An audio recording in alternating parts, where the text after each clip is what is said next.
VSS వసశ్రీ Shetty. ఈరోజు ఇడ్లీలు సాఫ్ట్గా ఎలా రావాలో తెలుసుకుందాం. ముందు మినపప్పుని నానబెట్టుకొని దాన్ని సోక్ చేసుకోవాలి. అంటే 4 నుంచి 6 గంటల పాటు నానబెట్టుకోవాలి. నానబెట్టుకున్న తర్వాత ఇడ్లీ రవ్వని తీసుకుందాం. ఇడ్లీ రవ్వ ఎంత తీసుకోవాలి? మిక్సీలో అయితే 2 కప్పులు తీసుకోవాలి, గ్రైండర్లో అయితే 2.5 కప్పులు తీసుకోవాలి. నేనైతే గ్రైండర్లో వేస్తున్నాను కాబట్టి 2.5 కప్పులు తీసేసుకున్నాను.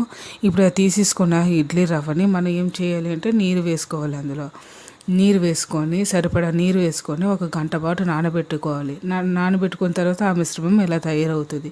ఇలా తయారైన మిశ్రమాన్ని పక్కన పెట్టుకున్న తర్వాత ఇప్పుడు ఆ గ్రైండర్లోన మనము ఆ మినపప్పును వేసుకోవాలి. ఆ మినపప్పును గ్రైండర్లో వేసుకొని మెత్తగా రుబ్బిన తర్వాత అది ఒక కంటైనర్లో వేసుకోవాలి. అంటే ఒక గిన్నెలో వేసుకొని ఆ తర్వాత ఈ రవ్వని తీసుకొని బాగా గట్టిగా నీరు లేకుండా వడగట్టి దాన్ని ఈ బ్యాటర్లో వేస్తాం. ఈ రుబ్బిన దాంట్లో వేసిన తర్వాత ఇప్పుడు రుబ్బిన ఈ మిశ్రమాన్ని మనం చూస్తున్నాం కదా, ఈ విధంగా వేసుకొని ఆ రవ్వని ఈ బ్యాటర్లో కలిపేసి మొత్తం నీట్గా మనము కలుపుతూ ఉండాలి. ఈ కలిపిన మిశ్రమాన్ని ఈ విధంగా తయారవుతుంది. చూసాం కదా. ఇప్పుడు మనకి సరిపడా కాస్త సాల్ట్ వేసుకుంటాం. సాల్ట్ వేసుకొని సరిపోకపోతే తర్వాత చూద్దాము. సరే కదా, ఈ మిశ్రమం ఇలా తయారైంది. మనం 6 నుంచి 8 గంటల పాటు నానబెట్టుకోవాలి. నానబెట్టుకున్న తర్వాత చూసారుగా ఈ విధంగా డబుల్ క్వాంటిటీ అయ్యింది.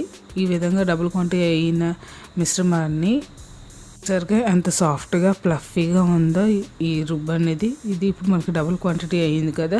ఈ డబుల్ క్వాంటిటీ అయిన రుబ్బును మనం ఇప్పుడు ఏం చేయాలి, అందులో సాల్ట్ సరిపోకపోతే మరి కొంచెం వేసుకొని మిక్స్ చేసుకోవాలి. ఇప్పుడు మనము ఇడ్లీ కుక్కర్ని తీసేసుకొని అందులో 1 గ్లాస్ ఆఫ్ వాటర్ని యాడ్ చేసుకొని మరగబెట్టుకోవాలి.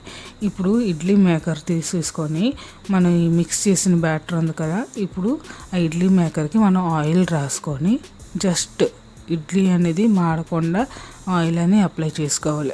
అలా అప్లై చేసుకుంటే సాఫ్ట్గా ఇడ్లీ వస్తుంది. ఇప్పుడు అప్లై చేసుకున్న ఆయిల్ని మనం ఇప్పుడు ఆ బ్యాటర్ అనేది ఇందులో వేసేసుకొని అది కూడా సరిపడంత బ్యాటర్ వేసేసుకుంటే ఇడ్లీ అనేది మనకి సాఫ్ట్గా ఫ్లఫీగా వస్తుంది. చూసారు కదా, ఇలా వేసుకొని ఇప్పుడు వాటర్ అనేది బాయిల్ అయిపోయింది కదా. ఆ వాటర్ బాయిల్ అయిపోయిన తర్వాత ఈ బ్యాటర్ని అక్కడ పెట్టాలి. పెట్టిన తర్వాత మనం ఇప్పుడు సేమ్ అదే అగైన్ ఇంకో ప్లేట్కి ఇలాగ ఆయిల్ రాసుకోవాలి. బ్యాటర్ అనేది వేసి ఇదే ప్రకారంలో 3 అలా చేసుకున్న తర్వాత వాటర్ మరిగింది కదా. ఇప్పుడు ఆ ఇడ్లీ మేకర్స్ని అందులో పెట్టేసి క్యాప్ పెట్టుకున్నాను. క్యాప్ పెట్టేసుకొని మనం మీడియం టు హై ఫ్లేమ్లోనే ఒక 10 మినిట్స్ పాటు ఇడ్లీ ఉడికిన తర్వాత ఫ్లేమ్ అనేది మనం స్విచ్ ఆఫ్ చేసేయాలి. స్విచ్ ఆఫ్ చేసిన తర్వాత ఇప్పుడు ఆ ఇడ్లీని మనము ఒక 5 to 10 మినిట్స్ అలా లీవ్ చేసేయాలి. లీవ్ చేసిన తర్వాత ఇడ్లీ తీస్తే సాఫ్ట్గా రెడీ అయిపోయింది. చూసారుగా ఎంత సాఫ్ట్గా ఉందో ఇడ్లీ, ఎంత ఫ్లఫీగా సాఫ్ట్గా ఇడ్లీ చూసారా ఎంత నీట్గా అనిపిస్తుందో. ఒకసారి చెక్ చేసుకున్నాను నేను ఇడ్లీ ఎలా ఉందనేది. నాకైతే చూడడానికి చాలా నీట్గా వచ్చింది. మీరు కూడా ఇలా ట్రై చేయండి, మీకు కూడా చాలా నీట్గా వస్తుంది. లిటిల్ క్వాంటిటీ వాటర్లోనే మనం స్పూన్ వేసుకొని దాంతో ఇడ్లీ తీస్తే చాలా స్మూత్గా ఇడ్లీ అనేది బయటకు వస్తుంది. చూసారు కదా, ఆ విధంగా చేసుకోవాలి. చూసారా ఎంత అందమైన ఇడ్లీ వచ్చిందో. మీరు కూడా ఇలా ట్రై చేయండి. Thank you for watching. Like, share, subscribe my channel Vasasri Shetty.